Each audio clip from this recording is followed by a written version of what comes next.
தமிழகத்தில் சாலைகளின் மோசமான நிலையும் அதனால் ஏற்படும் உயிரிழப்புகளும் பெரும் கவலையை ஏற்படுத்தி வருகின்றன. சாலைகளை முறையாக பராமரிக்காதது குறித்து சென்னை உயர்நீதிமன்றம் கடுமையான கண்டனங்களை தெரிவித்துள்ளது. இதுகுறித்த பெருஞ்செய்தியை பார்க்கலாம்.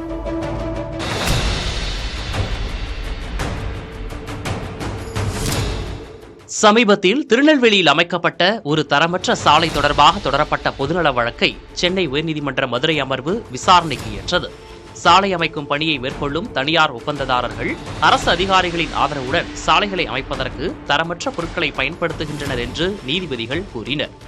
மத்திய அரசின் புள்ளி விவரங்களின்படி 2022ஆம் ஆண்டில் இந்தியாவில் குண்டும் குழியுமான சாலைகளில் ஏற்பட்ட விபத்துகளில் 1856 பேர் உயிரிழந்துள்ளனர். ஆனால் அதே ஆண்டில் தமிழ்நாடு மற்றும் பீகாரில் சாலை பள்ளங்களால் ஒருவர் கூட உயிரிழக்கவில்லை என்று அறிவித்தனர். இது முற்றிலும் உண்மைக்கு புறம்பான தகவல் என்று சமூக ஆர்வலர்கள் கூறுகின்றனர். 2023இல் சென்னையில் மென்பொறியாளர் சோபனா இருசக்கர வாகனத்தில் சென்றபோது சாலையில் இருந்த பள்ளத்தில் விழுந்து உயிரிழந்த சம்பவம் மக்களிடையே பெரும் அதிர்ச்சியை ஏற்படுத்தியது. இந்த மரணம் வெறும் விபத்தல்ல, மாறாக அதிகாரிகள் மற்றும் அரசு நிறுவனங்களின் அலட்சியத்தால் நேர்ந்தது என்று சமூக ஊடகங்களில் பலரும் கூறினர். மோட்டார் வாகன சட்டம் உள்பட பல்வேறு சட்டங்கள் இருந்தாலும் சாலை விபத்துகளால் பாதிக்கப்பட்டவர்களுக்கு இழப்பீடு பெறுவது என்பது மிகவும் கடினமான செயலாகவே உள்ளது. ஒரு விபத்து நடந்தால் மாநகராட்சி, நெடுஞ்சாலைத்துறை, ஒப்பந்ததாரர் என பல தரப்பினரும் ஒருவரை ஒருவர் குற்றம் சாட்டி பொறுப்பை தட்டி கழிப்பதே நடைமுறையாக உள்ளது. மீறி இழப்பீடு கிடைத்தாலும் விபத்துக்கு காரணமான சாலையை வடிவமைத்தவர்கள் மீது எந்த நடவடிக்கையும் எடுக்கப்படுவதில்லை என்று சமூக ஆர்வலர்கள் சுட்டிக்காட்டுகின்றனர். சாலை பராமரிப்பு முறைகளில் சில சீர்திருத்தங்கள் தேவை என்று வலியுறுத்தப்படுகிறது.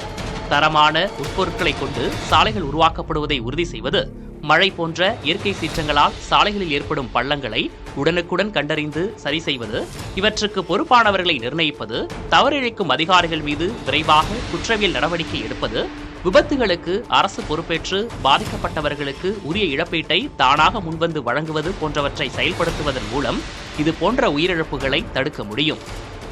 இந்திய அரசமைப்பு சட்டத்தின் பிரிவு 21 வாழ்வதற்கான உரிமையை உறுதி செய்கிறது.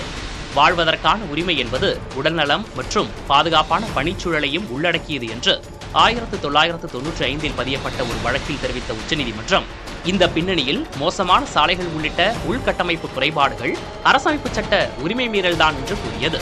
இதன் அடிப்படையில் சாலைகளில் உள்ள ஒவ்வொரு பள்ளமும் சட்டமீறல் என்று கருதப்பட வேண்டும்.